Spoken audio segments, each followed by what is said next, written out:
Last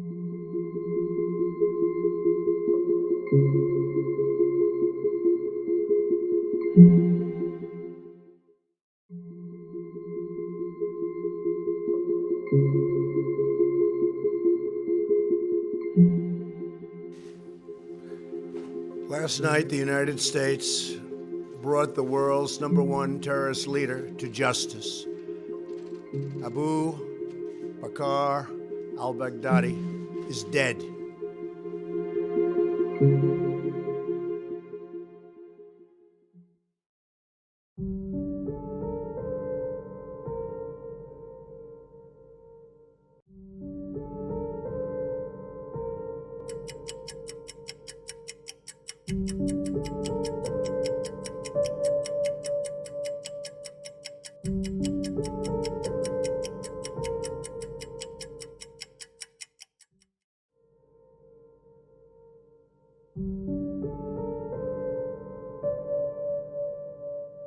At the center of the group is this man, Abu Bakr Al-Baghdadi. Islamic State fighters now pledge allegiance to him directly. His only public appearance has been from a mosque in Mosul last month. Assalamu alaikum wa rahmatullahi wa barakatuh.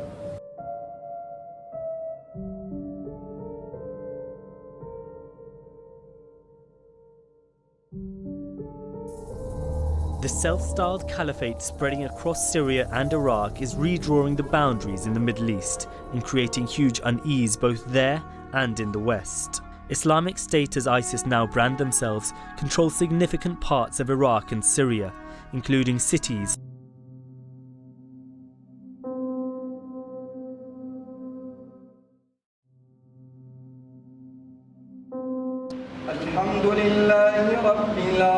With the declaration of a caliphate, Baghdadi is now in many ways the new figurehead of global jihad. Vice magazine recently filmed celebrations amongst his supporters, but the declaration also brought Baghdadi into conflict with others in the jihadist sphere, notably Al-Qaeda. Although born out of the remnants of Al-Qaeda in Iraq, Islamic State has fought with the officially sanctioned Al-Qaeda affiliate in Syria. Just like Baghdadi, the founder of the Islamic State's predecessor in Iraq, this man, Abu Musab Zarqawi, had a tense relationship with Al-Qaeda. He was famed for indiscriminate bombings and videoing beheadings of his captives, tactics Al-Qaeda criticized for being too extreme. Al-Qaeda was very unhappy with Zarqawi because he was killing a lot of Muslims, he was engaging in brutally violent, excessive tactics, and because he was killing a lot of Shias, a lot of things that they considered to be unproductive. But they didn't stop. And Baghdadi today is the heir of that tradition, is the heir of that approach, which is completely different from Al-Qaeda Central's in terms of tactics, in terms of strategy, and even ideology. It's just after dawn last Sunday. A pickup races into view. It's full of Islamic State fighters in desert camouflage, their faces covered. The silent security camera records what we rarely see, a jihadi attack on a Libyan checkpoint. This is Abu Bakr, on Libya's front line with the Islamic State. Another camera shows a view from inside the empty checkpoint. The jihadis are mid-frame to the left, the guards 50 yards away along the road. They're militiamen from the port of Misrata. In recent days, they've been retreating from Sirte. Now watch the jihadi. He strides out into the middle of the road, firing, points, and then makes a throat-slitting motion. The Misrata militia is firing back. The jihadi's comrade takes a bullet and falls. He's injured and crawls to the cover of the vehicle. The Islamic State militants try to rescue the casualty, but they came out on top, killing 3 Misrata militiamen in this 30-minute-long engagement. It shows that their tactics are effective, they're well trained. This is the second dawn attack on a Misrata militia checkpoint in the last 10 days. Libyan security sources say there may be 2,000 IS fighters in Sirte, the majority Tunisians. The test now for Baghdadi and the Islamic State. is whether alongside their military gains they can keep hold of their territories without alienating the populations underneath their control.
Russia released footage on Wednesday showing airstrikes on what it says were Islamic State positions inside Syria. The country said the strikes were in response to ISIS's claim that it had bombed a Russian passenger jet over Egypt on October 31st. U.S. officials said Russia used sea-launched cruise missiles and long-range bombers to target ISIS positions in Syria, though it wasn't immediately clear where or what was hit.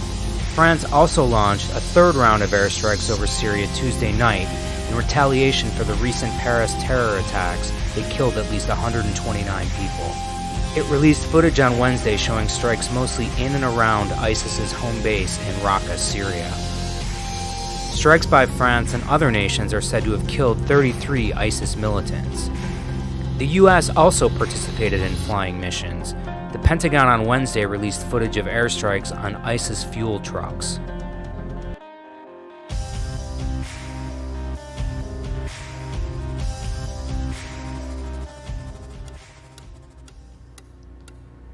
When we get an immediate time on target, it's exciting. They could be in the middle of a meal, they could be napping, they could be hanging out, throwing around a football, whatever it is. They're on call 24/7, and there's no real downtime. From the second that warno comes, whether it's over the phone or Merc chat or however we get it, everything starts moving at once.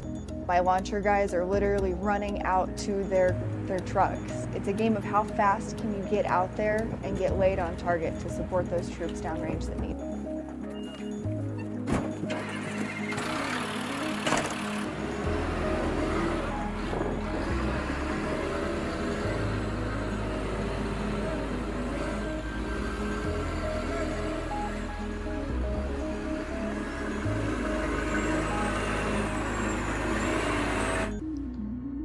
Our mission in Syria is to fire in support of Operation Inherent Resolve.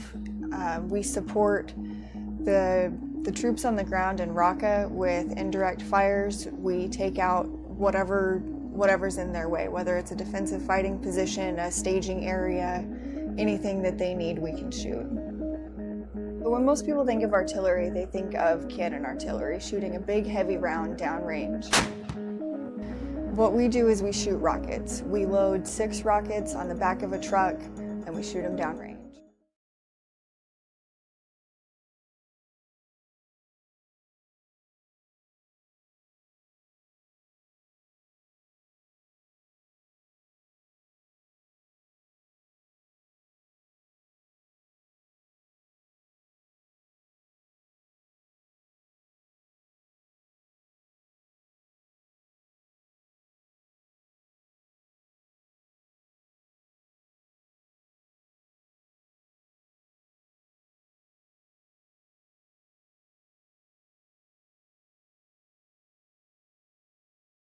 These villages in southwestern Syria only had 4 days of respite from the bombing.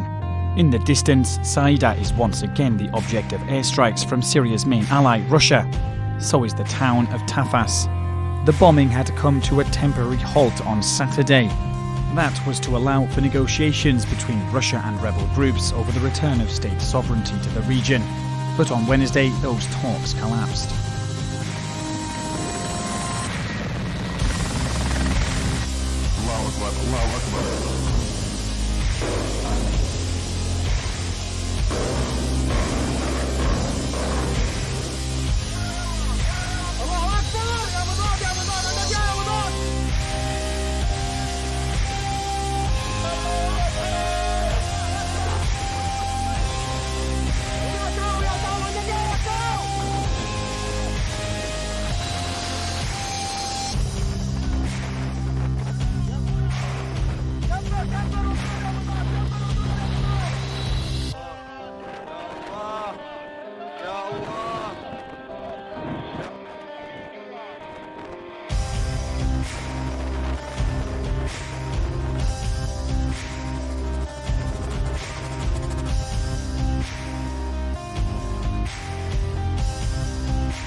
These showing Russian missiles being fired from hundreds of kilometers away. Now, we're told from the Russian defense minister that 4 ships were in action here. They launched 26 cruise missiles in all, and their targets were 11 targets. We're told they were Islamic State. We are also told from the Russian defense minister that the action that you're seeing here on these pictures didn't result in the destruction of any civilian infrastructure. So we've had a rather detailed briefing about this new departure in the Russian military offensive in Syria, which has involved cruise missiles being fired from warships in the Caspian Sea.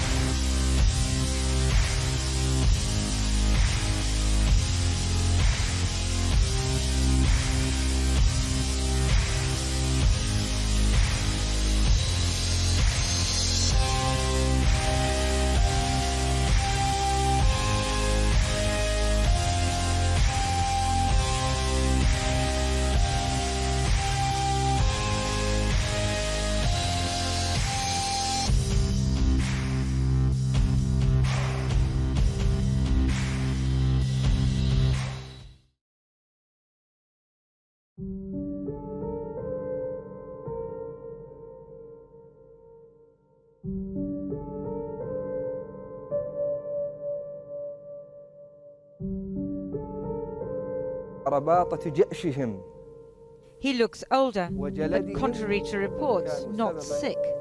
Abu Bakr Al-Baghdadi wants to show the world not only that he's alive, but still fighting what he calls the Crusaders. It's not clear whether he's in Syria, Iraq, or elsewhere.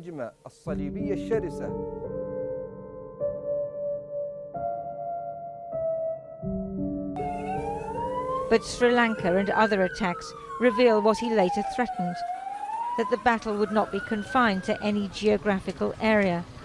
He will look for countries with weak intelligence agencies and continue to target innocent people for as long as he remains at large.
their bitter enemies have been always, probably, possibly always will be.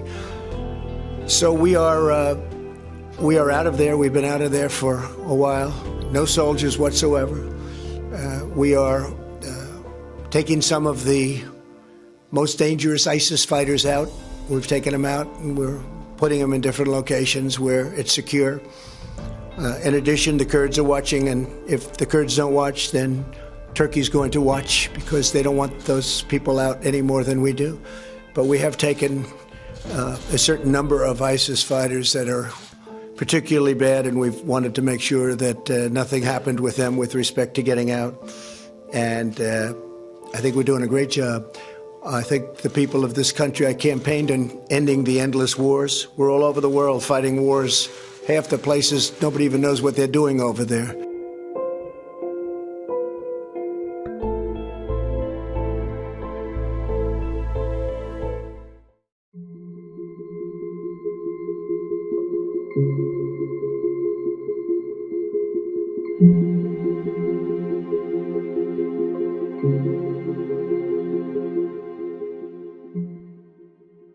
We've had him under surveillance for a couple of weeks. We knew a little bit about where he was going, where he was heading. We had very good information that he was going to another location. He didn't go. 2 or 3 efforts were canceled because he decided to change his mind, constantly changing his mind. And finally, we saw that he was here, held up here. We knew something about the compound. We knew it had tunnels. The tunnels were dead end for the most part. There was one we think that wasn't, but we had that covered too, just in case. The level of intelligence, the level of work was pretty amazing.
had great cooperation. And you have to understand, they didn't know what we were doing and where we were going exactly.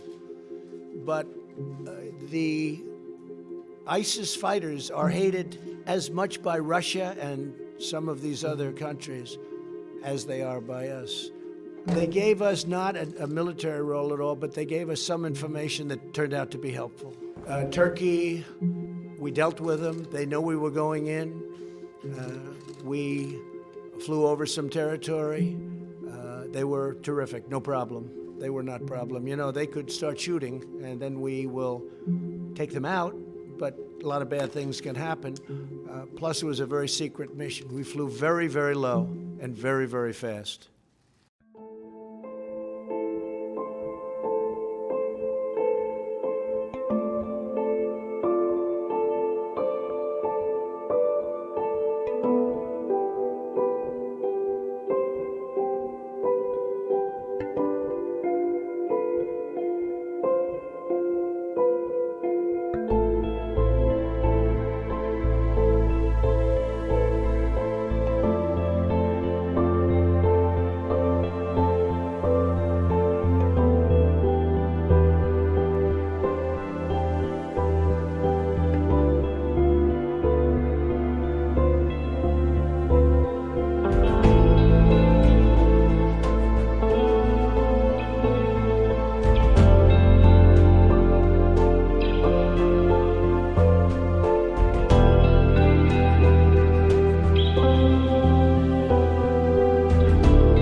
To watch it along with General Milley, Vice President Pence, others in the Situation Room, and we watched it so clearly.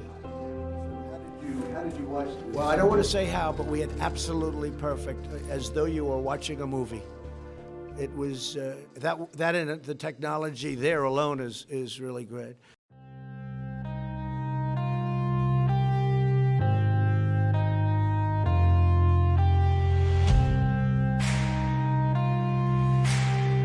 The reason why you use SOF operators is because their ability and their skill set is honed to be able to discriminate. You don't need daylight to do it. You prefer the night because we own it.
and ask him to surrender himself. He refused.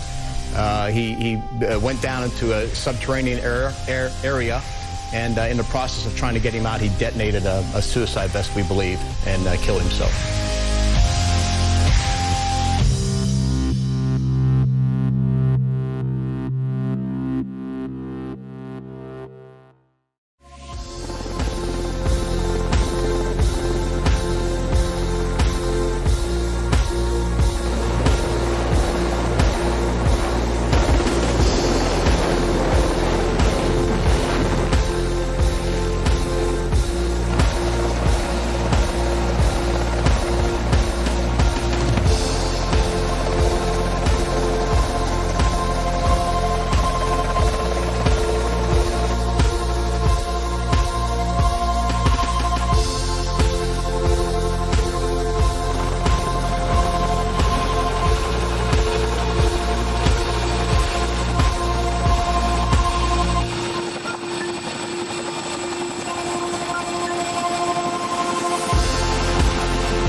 High over Syria, F-22 pilot Lieutenant Colonel Dave Williams and his wingman prepare to drop a bomb on an ISIS compound. To the east, 2 more F-22s protect the strike force.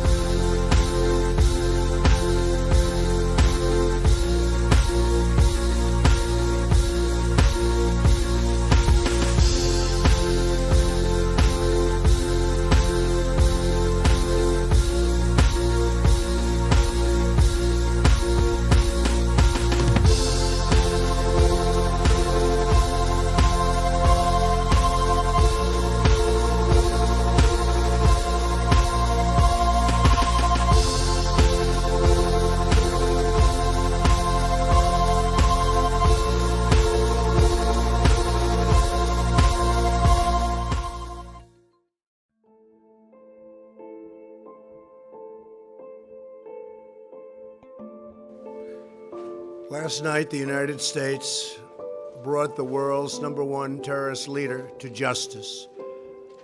Abu Bakr Al-Baghdadi is dead. He was the founder and leader of ISIS, the most ruthless and violent terror organization anywhere in the world. The United States has been searching for Baghdadi for many years. Capturing or killing Baghdadi has been the top national security priority of my administration. U.S. Special Operations Forces executed a dangerous and daring nighttime raid in northwestern Syria and accomplished their mission in grand style.